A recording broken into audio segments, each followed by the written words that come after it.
All right, welcome to the Young Turks. Cenk Uygur, Kasparian with you guys. Here's the kind of show we're gonna have for you guys tonight. An awesome one. Before we get to it, we've got unfortunately negative stories about Biden as well as Trump.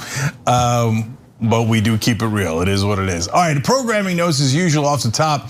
After today's show, nothing but fun. A new episode of Old School. Ben Mankiewicz and I talking about the percentage of number of people who actually listen to you during a conversation. Okay, you just got to stay right here after the show and you'll get that. And after that, the post game, which is of course for our members. All right, also later tonight right here, Sankofa. Okay, is that how it's pronounced? No. Anyway, this is the fun part where I get to pronounce Spanish words and you love it. Tu música, tu voz, tu voto. That's happening tonight, put together by Sankofa and the Latino Community Foundation. That's a virtual music event that's bringing together artists, comedians, activists, and community organizers to urge the Latinx community to vote. Rosario Dawson's there, Carlos Santana, Ida Rodriguez is hosting. I love it. Watch right here at 7:30 p.m. Eastern. And on the Young Turks Facebook page, that's facebook.com/the Young Turks. All right, and don't forget, Thursday night, the last presidential debate. It is probably going to be insane. Trump is saying he will not follow the rules. Shock, I know, shocking. Me, Anna, Ben Dixon, Michael Schur is live, and we're hoping that Trump and everybody else is COVID negative there. Anyways, we have all that for you guys on Thursday night. All right, let's get the show started. Casper, go. All right. Joe Biden is continuing the trend of Democrats self-sabotaging by hinting that he's considering Republicans in his cabinet. Now, that is a high degree of risk with very little payoff, especially since this is now being floated in the middle of this election, where we keep hearing about how important it is to beat Donald Trump. Now, this is based on new reporting by Politico that provides some specific names as to which Republicans could be serving on Biden's cabinet. And I do want to note that some of these names have been vetted, meaning that the Biden campaign has begun the vetting process. And this isn't just some rumor. This appears to be a list of serious contenders in Biden's cabinet.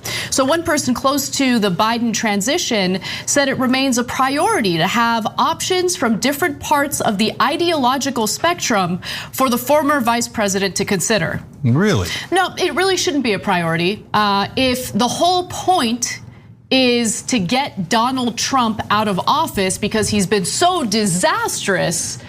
And if Donald Trump represents the Republican Party now, meaning what Republican voters want, you look at the polling, Republican voters love Trump. Why would you want to bring in that ideological perspective to your cabinet? Makes no sense, but let me give you some specific names.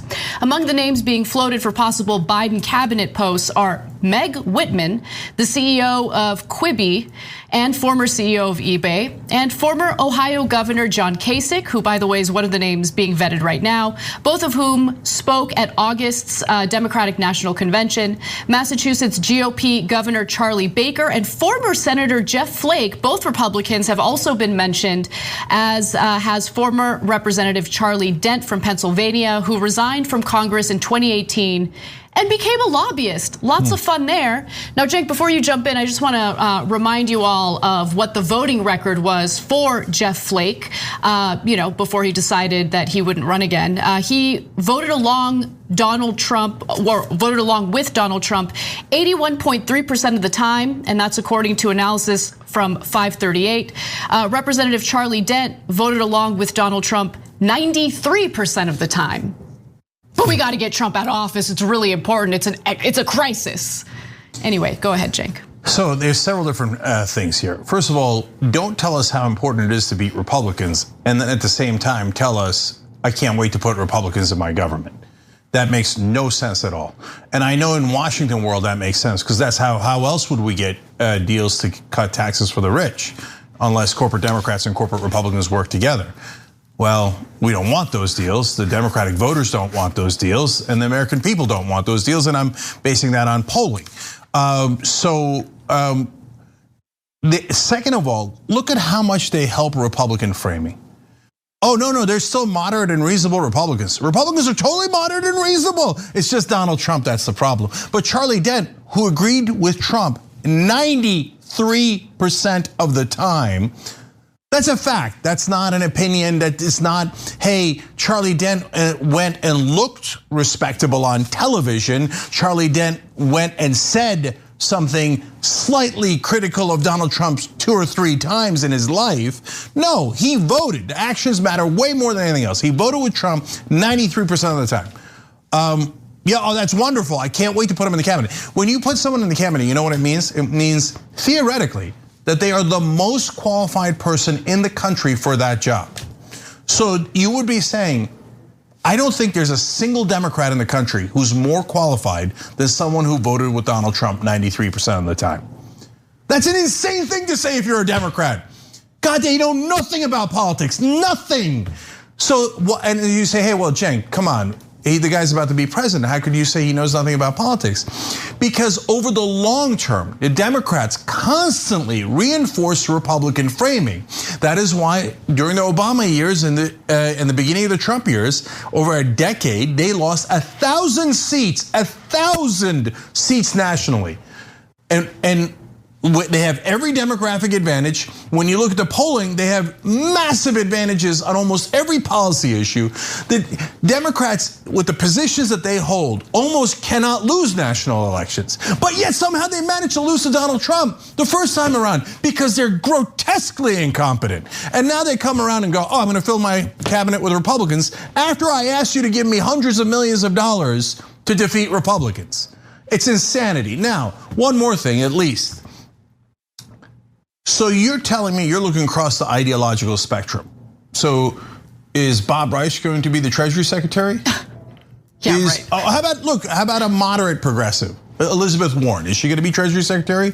Is she gonna be Attorney General? Name a progressive. Okay, here, let's have a lot of fun. Senator Nina Turner, are you considering her for the cabinet? If I said that to the Biden team, I know what the reaction would be. It would be, Nina Turner, we would never consider her. Well, she's one of the leading progressives in the country. You poll progressives right now. I challenge you. I bet you she comes in the top, I think she comes in top 2, but let's be generous and say top 3. Okay, so you would never, ever consider someone who's incredibly popular with progressives. But Republicans who vote with Trump 90% of the time, oh, come on in.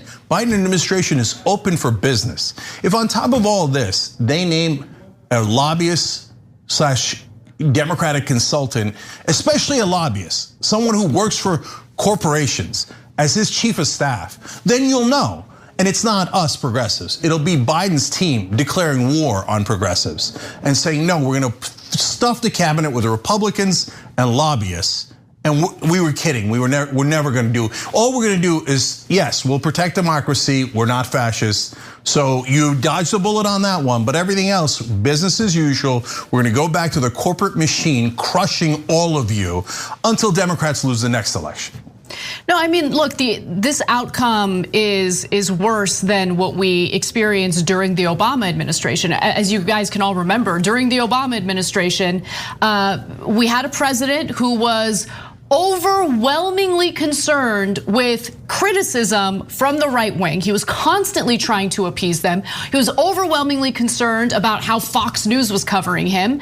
And so now we get Trump, and some people were under the impression that Trump would be so terrible that it would create some sort of revolutionary moment in the country where we would move toward progressivism. But what we're gonna get with Biden is actually gonna be worse than what we experienced with Obama, because Biden is starting to flirt with the idea of bringing in like Bush era Republicans. Did we all forget about how awful the Bush administration was? Now, the names that I mentioned as possible cabinet picks, I'm sure were influenced by the fine people over at the Lincoln Project. Again, Bush era Republicans who very much hate Donald Trump, but did some pretty disastrous things in promoting Bush's policies when he was in charge. And so I'm worried that, yes, we're going to in some ways stop the bleeding when it comes to the dismantling of our democracy. But when it comes to policies, Cenk, I think you're 100% right. These names that are being floated right now essentially promote an ongoing war between the neoliberal faction of the Democratic Party and the progressive wing of the Democratic Party. And it's degrading. It's degrading as a progressive to read names like this and then have someone like Joe Biden and other establishment Democrats package it up as, no, this is all about unity. I don't want to engage in unity with bad people, right? Would you want to engage in unity with like serial killers? No, there are good people and bad people, reasonable people, unreasonable people. Why do we want unity with unreasonable people? It makes no sense. Okay, and further school of keeping it real. John Kasich nearly won the Republican nomination in the last election in 2016, not 20 years ago. He came in the top 3, arguably top 2, depending on how you look at it. He almost beat Trump. So you are considering bringing the Republicans, one of the Republican standard bearers in the country, into your cabinet. And then think about how that affects 2024. Likely Biden is not going to run for re-election in 2024. Then what did you do? You set up John Kasich perfectly so that he could win not only the Republican nomination, but the presidency. Who would be that monumentally stupid? And by the way, Kamala Harris, hello, anybody on Kamala's team? I know if it's a progressive, you guys are out there trying to make sure they don't get any cabinet positions so they won't challenge Kamala Harris when she runs in 2024. Hello, McFly, Kasich is gonna run against you. Why would you put him in the cabinet? God, these people are unbelievable. But to be fair to them, Obama put a Republican in the cabinet. He reached across the aisle. That's why he got so many votes from Republicans. As you all remember, 0 votes, none, 0.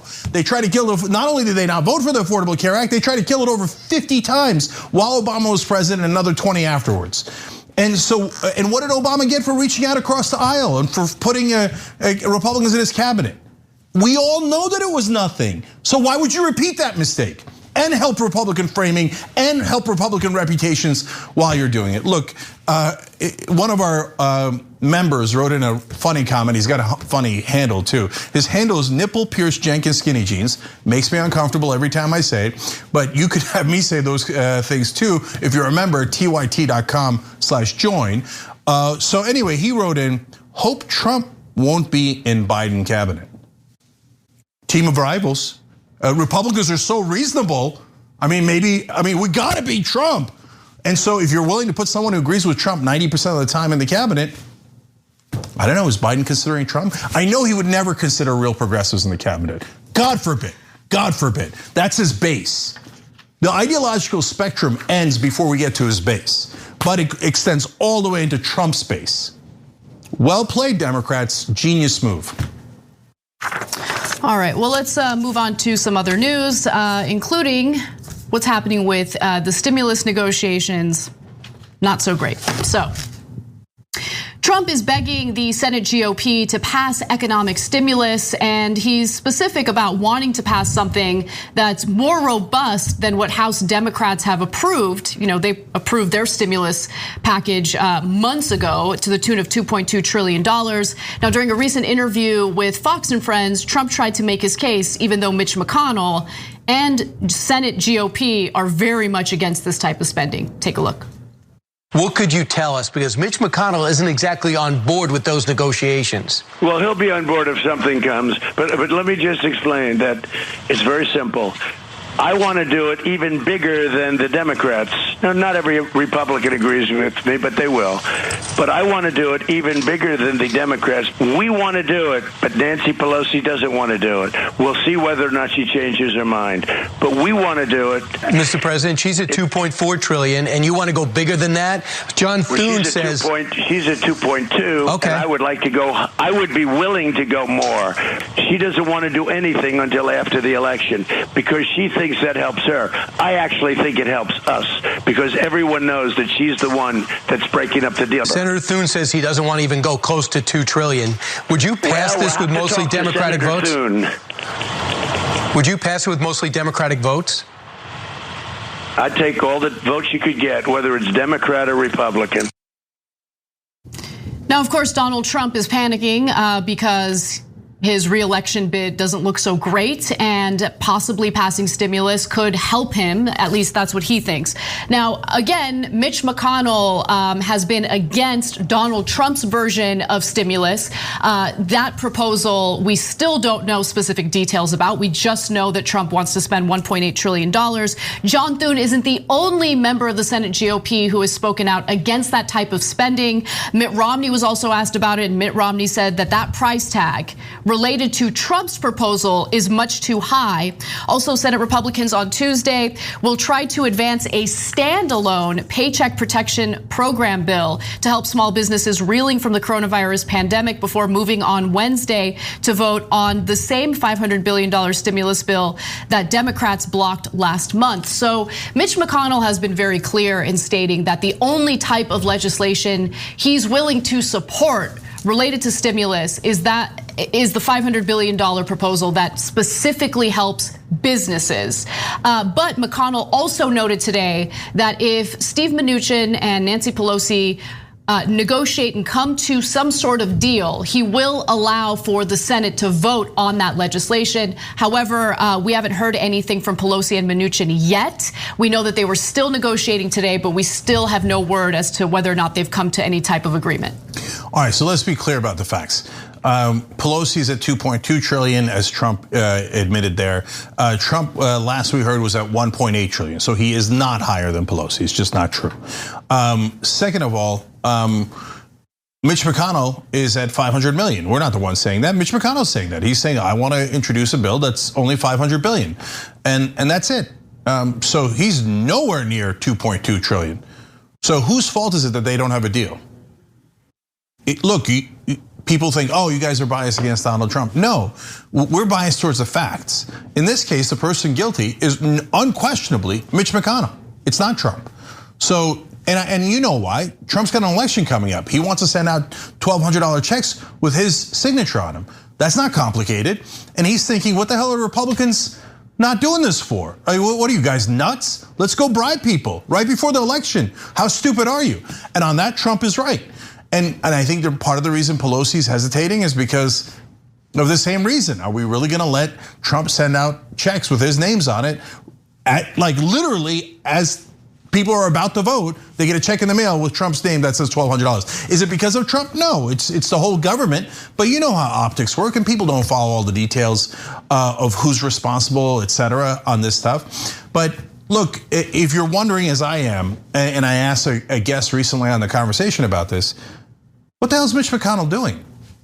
Why would he hurt not only Trump's chances of winning, but his own senators who are in very vulnerable seats? If the Republican senators block this, they're nuts. Well, as usual, the donors.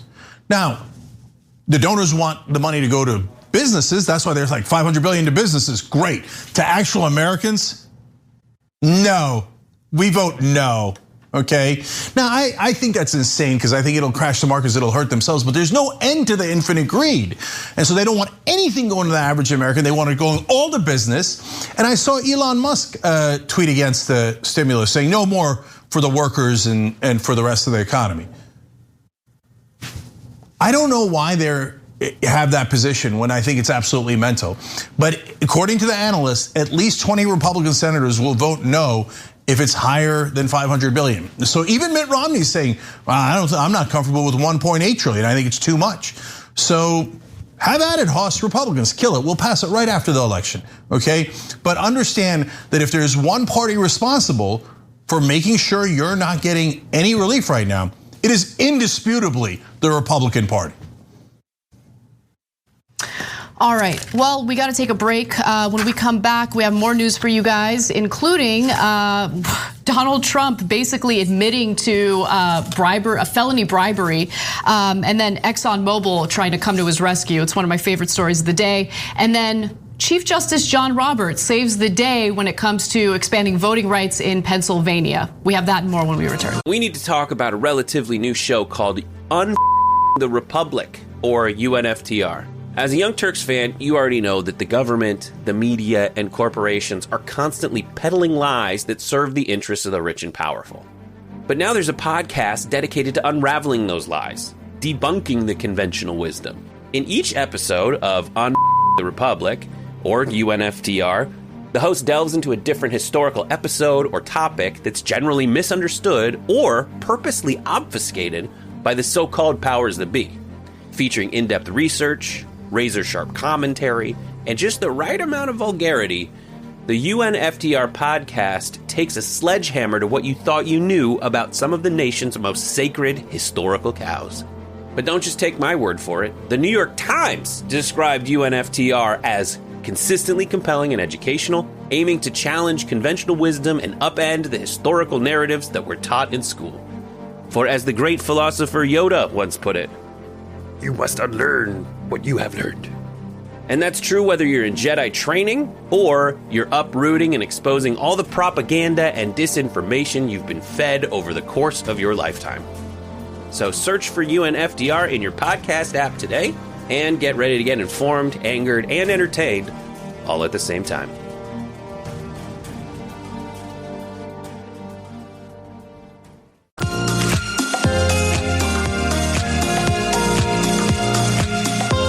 All right, back on Young Turks, Cenk and Anna with you.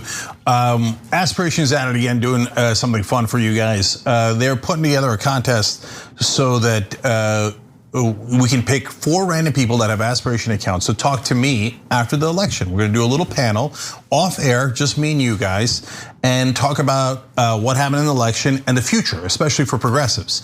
So if you already have an aspiration account, you don't have to do anything. You're automatically entered. If you don't, aspiration.com/TYT. And that way you save money and you save the planet.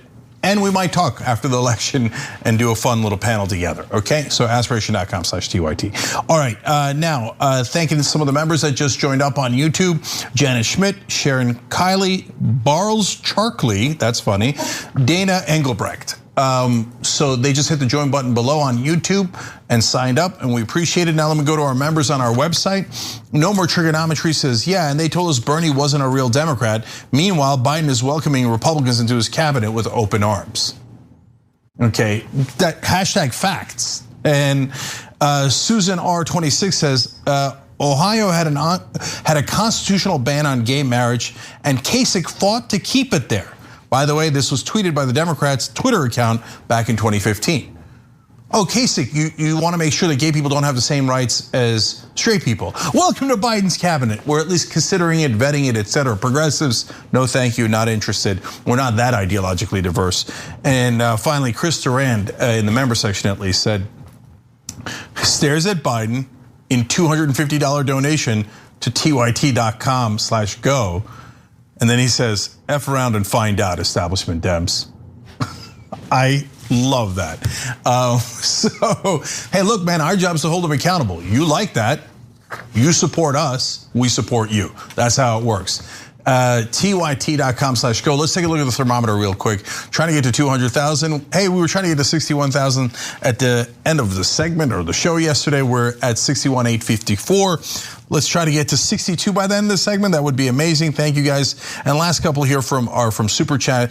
Demian wrote in, TDR shirt arrived today. You guys are awesome. Wrong, Dragon Squad. You're awesome. And last one is Mark Keister. It's really easy to contact the Biden campaign. Maybe we all should. Of course! They keep sending you emails to raise money, right? So why don't you send them an email back saying, you know what? How about you stop considering putting Republicans on your cabinet? Maybe they'll get the message. All right, Anna. All right. Donald Trump loves to publicly confess to crimes, and that was certainly the case during a recent rally in Arizona where he detailed felony bribery. Take a look. The greatest fundraiser in history. All I have to do is call up the head of every Wall Street firm, head of every major company, head of every major energy company. Do me a favor, send me 10 million for my campaign. Yes, sir. They say the only thing is, why didn't you ask for more, sir? I would be the greatest fundraiser in history. Don't forget, I'm not bad at that stuff anyway, and I'm president. So I call some guy, the head of Exxon. I call the head of Exxon. I don't know, but I'll use a couple. Hi, how you doing? How's energy coming? When are you doing the exploration? Oh, you need a couple of permits, huh? Okay, but I call the head of Exxon. I say, I'd love to send me $25 million for the campaign. Absolutely, sir. Why didn't you ask? Would you like some more? And if I make the call, now people make the call, it's different, but if I made the call, I will hit a home run every single call. I would raise $1 billion in one day if I wanted to. Hey everyone, look at me. I'm the best at getting bribed. I'm the best at being corrupt. I like the fact that his supporters applauded that. It's like they don't listen to anything he's saying. He's literally telling you, I am the best at getting bribed. And what he detailed there is quid pro quo bribery, which, to be fair to Trump, he does have a lot of experience with that. He got impeached for it when he withheld congressionally appropriated funding toward Ukraine, unless Ukraine announced some sham investigation into his political rival Joe Biden. Again, he got impeached for that. But of course, later ExxonMobil had to clean up Donald Trump's mess, and they tweeted the following: "We are aware of the president's statement regarding a hypothetical call with our CEO, and just so we're all clear, it never happened.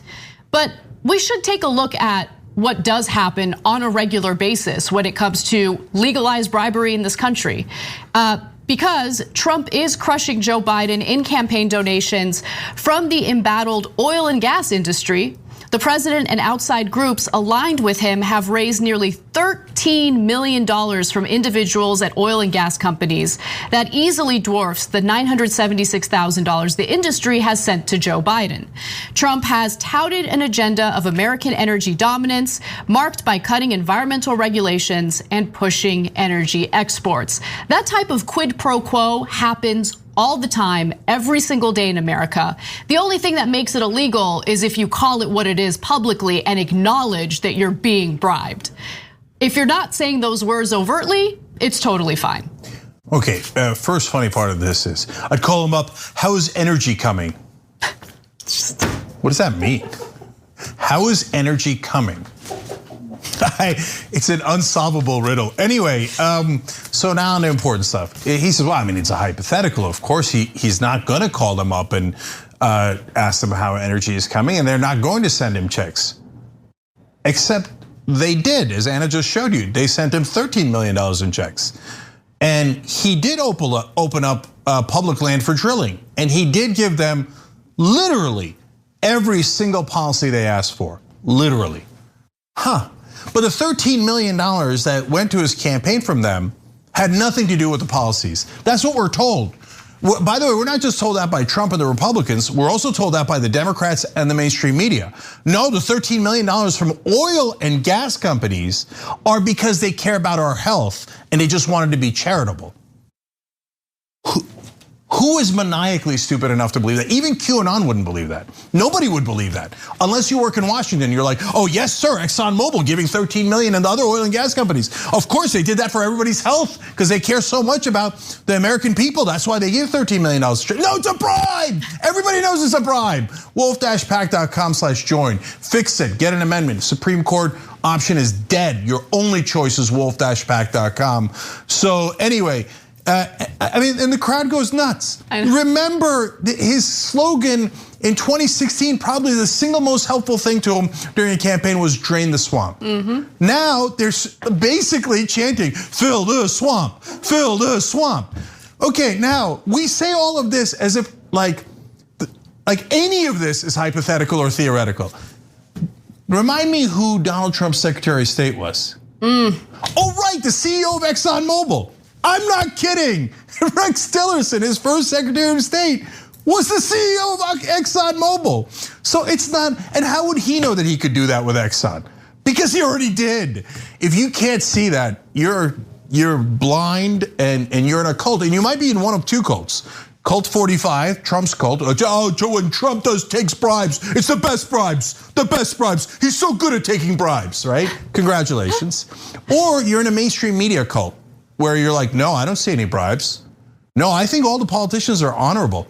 I think they're wonderful people who are having ideological debates. And so I think tens of millions of dollars given to politicians is not at all corrupt. Everybody just cares about the American people so much, that's why they're doing it. Okay, I mean, these guys claim to be in news. They claim to be in news. Yeah, look, Cenk, the news doesn't really ever talk about bribery, right? I mean, you know why? Because they don't want to tell the truth and they don't want to draw attention to it because it's demonstrable. Like you can see the quid pro quo bribery happening in politics every single day. And it's a virus that has infected both political parties, right? Like in this context, we're talking about the fossil fuel industry. And yes, Republicans have done away with environmental regulations. That's why the fossil fuel industry overwhelmingly gives to Republicans versus Democrats. But they give to Democrats as well, which is part of the reason why Joe Biden won't sign on to the Green New Deal, right? It's not because of ideological differences. See, when you have money in politics, ideological differences don't matter because at the end of the day, the only thing that does matter is where the money's coming from. And when you have corporate cash flowing in, all of a sudden the ideologies seem pretty similar to one another when it comes to the issues that matter the most. And look, Cenk, you mentioned how Trump said he was going to drain the swamp. And I think it's really important to always share the receipts with our audience. So here's a fun compilation video that J.R. Jackson put together. If I'm elected president, we are going to drain the swamp in Washington, D.C. We are going to drain the swamp of corruption in Washington, D.C. It is indeed time to drain the swamp in Washington, D.C. You can send us Republicans like Mike Braun to drain the swamp. We're going to Washington, D.C. to drain the swamp. Absolutely. When we win on November 8th, we are going to Washington, D.C., and we will drain the swamp. You probably heard me say it. Drain the swamp.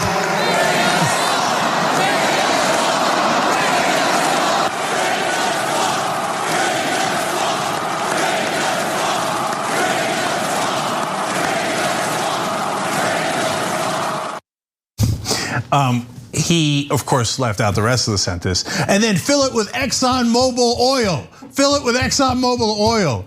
I like how ExxonMobil did that tweet to clean it up. They're used to toxic cleanups. And guys, maybe the most important part of the story is what Anna alluded to. Yeah, they give $13 million to Trump, the oil and gas companies, but they gave about $1 million to Biden.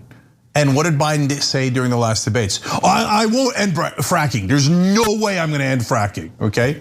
Look at how cheaply they buy the Democrats. Oh, the Republicans will give a lot of money to, we want them to win. But you guys be good boys and girls, okay? I'll just bribe you less than 10% when I bribe them. And you'll do as you're told anyway, you're a Democrat. And anyone in news that isn't talking about this as the main motivating factor, let alone any motivating factor, doesn't actually do news. And by the way, that is part of the reason why there's so many conspiracy theories out there now. People have become nuts because they know one thing is I can't trust the news because the news tells me that the politicians are honorable people. And I see them with my own eyes taking millions of dollars in bribes. I see it. And every news person goes on TV and says that is not a bribe. No, they're great people. And so when you lie to the American people like that 1,000 times over, 1,000,000 times over, you shouldn't be surprised that they lost faith in you. Wolf-pack.com/join. Look, the reason I mention Wolf-Pack, they're not just trying to get money out of politics and end this corruption. They believe in a constitutional amendment to do that. They're one of the very few groups on any side. They're nonpartisan. American Promise is another one, and Move to Amend. Those folks believe in an amendment. All the other Democratic groups are like, oh, a convention, no way. To put together an amendment to change the Constitution to stop the corruption, no way, no way. Nancy Pelosi told us that corruption is awesome. We won't support any of that. So all the elites agree, corruption is awesome. The rest of us despise it, including, by the way, originally the Trump voters in 2016. You should remember that when now Donald Trump is celebrating the corruption that he's the head of in DC. Well, we do have some good news today, so let's get to that story. The Supreme Court has upheld the Pennsylvania Supreme Court's ruling on ballots for this upcoming election. This is an incredibly important ruling, and luckily Chief Justice John Roberts joined liberal justices in the Supreme Court in voting in favor of upholding the state Supreme Court decision on ballots. So let me give you the details on what that means. Well, the Pennsylvania Supreme Court ruled in favor of Democratic state lawmakers in September, finding that mail-in ballots received within 3 days of November 3rd must be counted so long as the envelopes are postmarked by November 3rd. Of course, that's the day of the election. The ruling also said that ballot envelopes received by November 6th that are not postmarked at all would also be counted unless a preponderance of the evidence demonstrates that it was mailed after election day. So the point here is, as long as it's postmarked by election day, as long as there's reason to believe that the ballots were submitted before election day or by election day, then those are ballots that should be counted. Of course, state Republicans are super salty about it, and you have other conservatives like the clown that throws the CPAC event every year, throwing a hissy fit about it as well. But before I get to him, Cenk, what do you think about this ruling? Okay, there's only one arguable part of that decision by the Pennsylvania State Supreme Court, which is, hey, should we accept the ballots if there's no postmark, right? If it's postmarked by November 3rd, that means they voted by November 3rd. Why would you not accept those ballots? If they voted by November 3rd and you got it on November 4th, why would you throw those out? That doesn't make any sense. Whether it's a Democrat or Republican vote, or by the way, a vote from the military, sometimes those take longer to come because they're serving abroad. Why would you throw them in the trash can? Are you nuts? So, okay, whether you accept them, even if they're not postmarked within 3 days, okay, that's an arguable position. And I could be convinced either way of that, okay? Now, in this case, the State Supreme Court for Pennsylvania considered it and decided, no, that part is also okay. The Republicans say, no, don't accept any of them. We don't care if they're military. We don't care if they voted by November 3rd. Burn them. We don't want the votes. Because mail-in ballots, especially in Pennsylvania, are now coming much more predominantly from registered Democrats. So they're like, burn them. Make sure those votes don't count. Gee, I wonder who's on the right side of this issue. And so then when it goes to the Supreme Court, 4 Republican justices, yes, they're Republicans, let's please stop, spare me on, oh no, they're neutral and arbiters and blah, blah, blah. It just so happened the 4 out of the 5 Republican justices decide, oh yeah, burn them, burn them, burn them, who cares, don't count the votes. To be fair to them, there's a Supreme Court precedent of 5 Republican justices saying, oh, the Florida votes, do not under any circumstances recount them. Burn the votes, we hate democracy. We just want to call the Republican the winner, whether he actually won or not. By the way, if you recounted all the votes in Florida, Bush would have lost the Electoral College and Gore would have been president. Supreme Court justices have already stolen one election for the Republican Party. The other 4 justices were on board for stealing this one as well.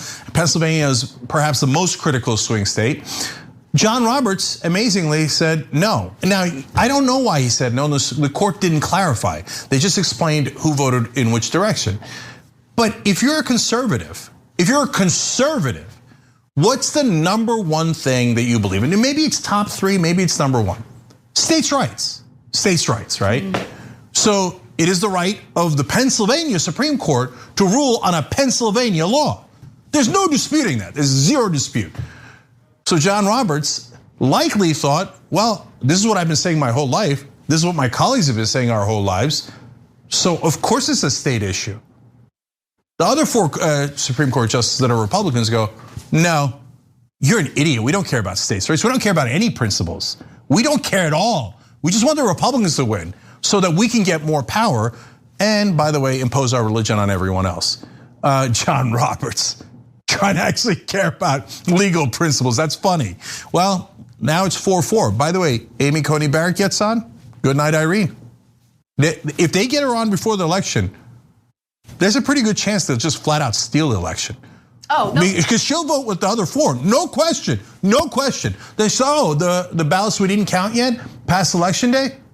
Amy Coney Barrett agrees. put them all in a dumpster, light them on fire. We don't believe in democracy. Ha ha, we stole a second election from you. So that's what's headed down the pike. And the Democrats, as usual, with their total incompetence, have done nothing to stop Barrett, nothing. Of course not. Dianne Feinstein gave Lindsey Graham a giant hug and said that the confirmation hearings were among the best that she's ever been part of, because she's a clown and she doesn't actually represent even liberal ideology. I mean, Dianne Feinstein is just a conservative. Let's keep it real.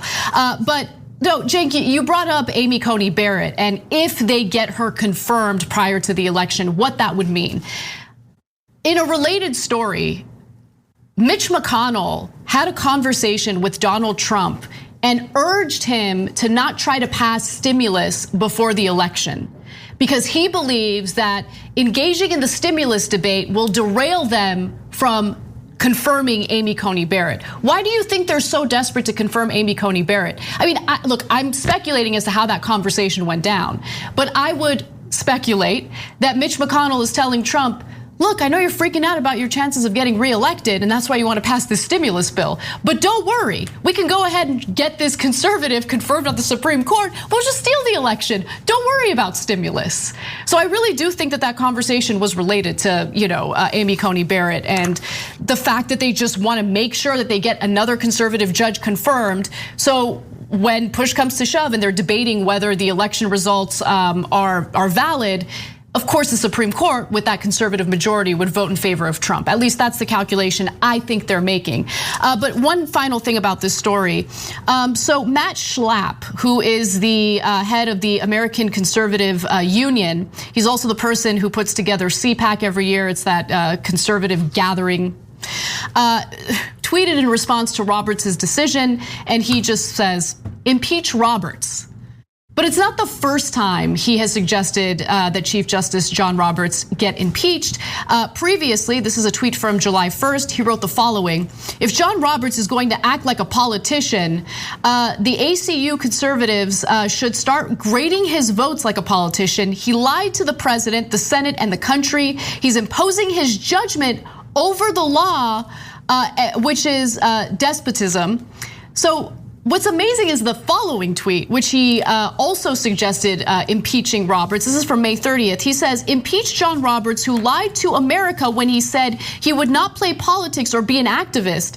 This is a reminder of what is at stake in 2020. No more weak GOP court picks. Okay, wait, hold on for a second. So are you criticizing him because you feel that he's playing politics? Are you criticizing him because he's not playing politics hard enough for the GOP? Bingo.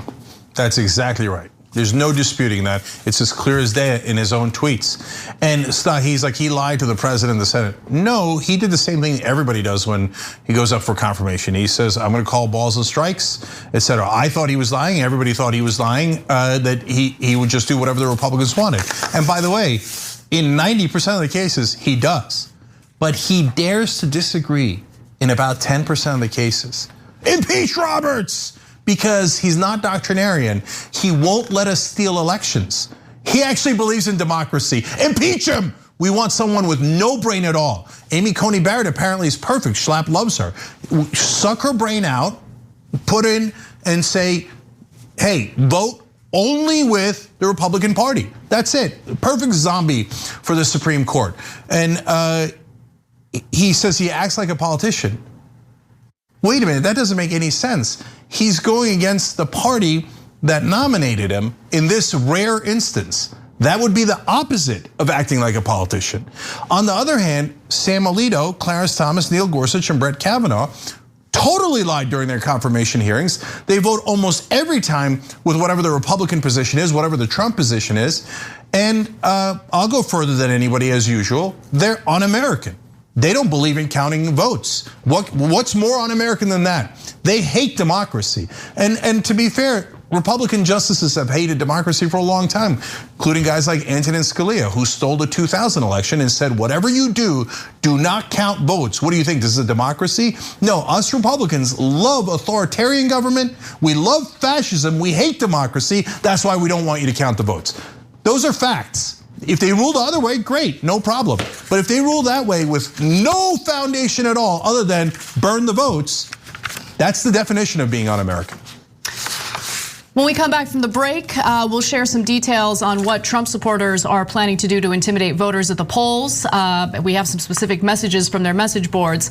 And you don't want to miss the postgame today. If you're not a member, please become one, because we have fantastic stories, including another edition of As the White House Turns, involving Donald Trump and Bill Barr. Come right back. At TYT, we frequently talk about all the ways that big tech companies are taking control of our online lives, constantly monitoring us and storing and selling our data. But that doesn't mean we have to let them. It's possible to stay anonymous online and hide your data from the prying eyes of big tech. And one of the best ways is with ExpressVPN. ExpressVPN hides your IP address, making your active ID more difficult to trace and sell to advertisers. ExpressVPN also encrypts 100% of your network data to protect you from eavesdroppers and cyber criminals. And it's also easy to install. A single mouse click protects all your devices. But listen, guys, this is important. ExpressVPN is rated #1 by CNET and Wired magazine. So take back control of your life online and secure your data with a top VPN solution available, ExpressVPN. And if you go to expressvpn.com/TYT, you can get 3 extra months for free with this exclusive link just for TYT fans. That's expressvpn.com/TYT. Check it out today.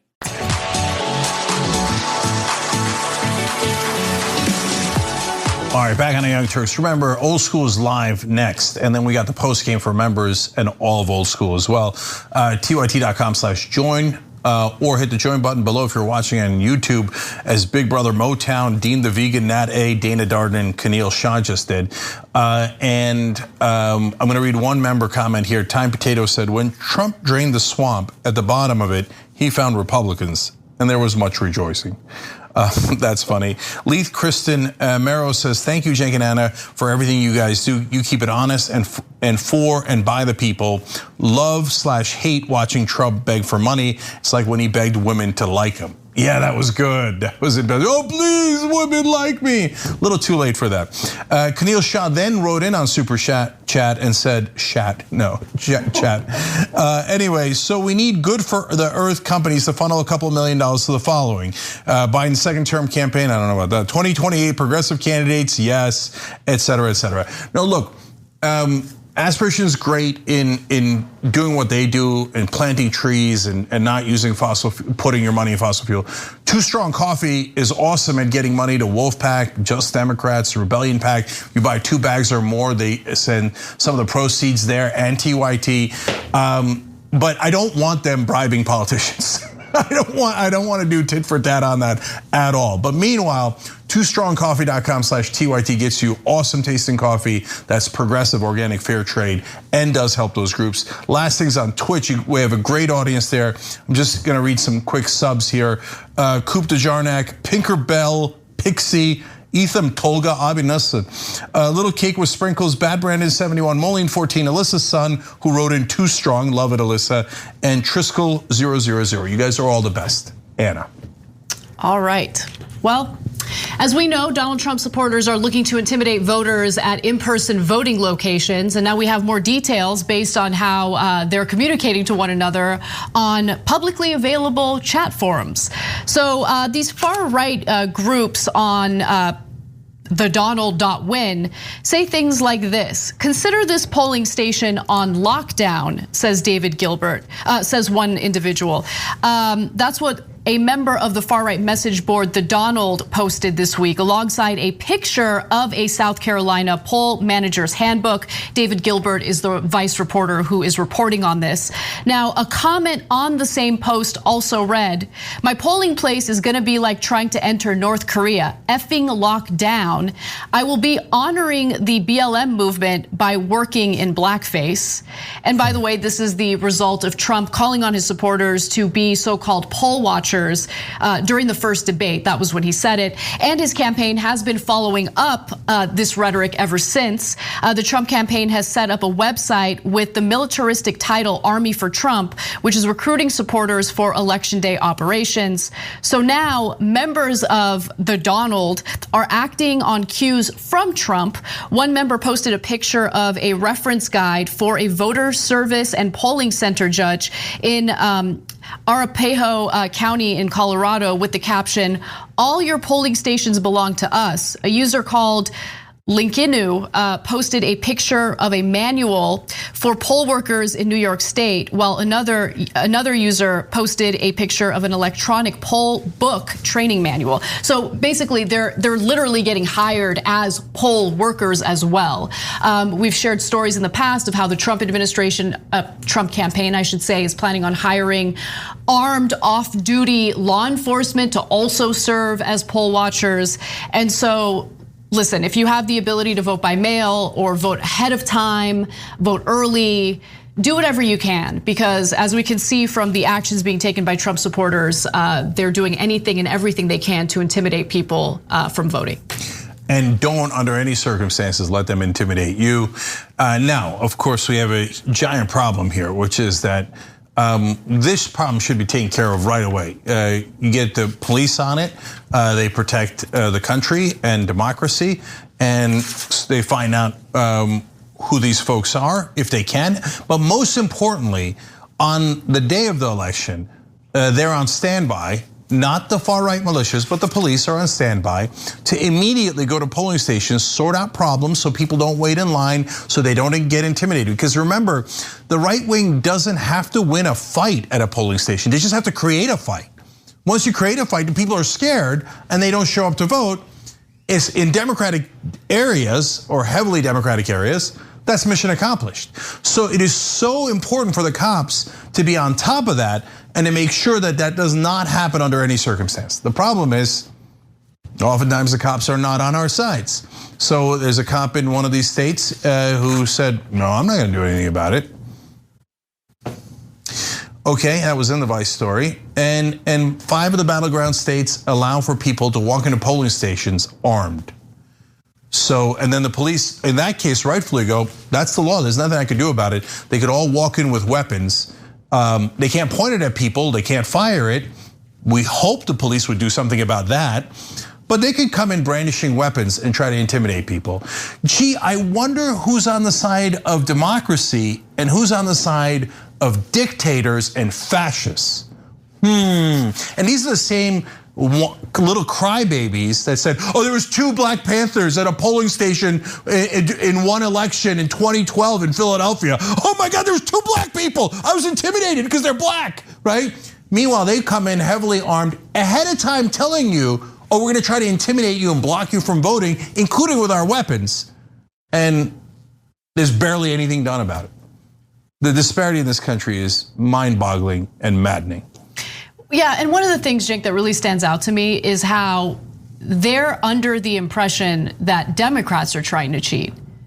Donald Trump has burned through his campaign money. He's canceling ads all over the place. He's fallen behind in polling. I mean, Biden is leading nationally in the double digits. They're the ones who have tried to dismantle the post office and do a number of things to essentially get an edge in this upcoming general election. It's just pathetic that they think that Democrats are the ones who are trying to cheat here. Yeah, so look, one of the quotes is saying, well, we got to do all this stuff, including being armed, because the Democrats are trying to steal the election.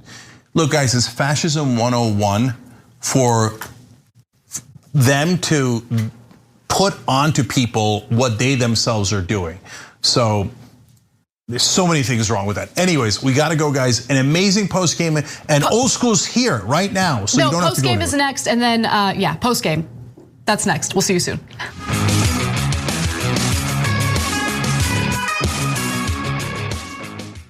Thanks for listening to the full episode of the Young Turks. Support our work, listen ad-free, access members-only bonus content, and more by subscribing to Apple Podcasts at apple.co/TYT. I'm your host, Cenk Uygur, and I'll see you soon.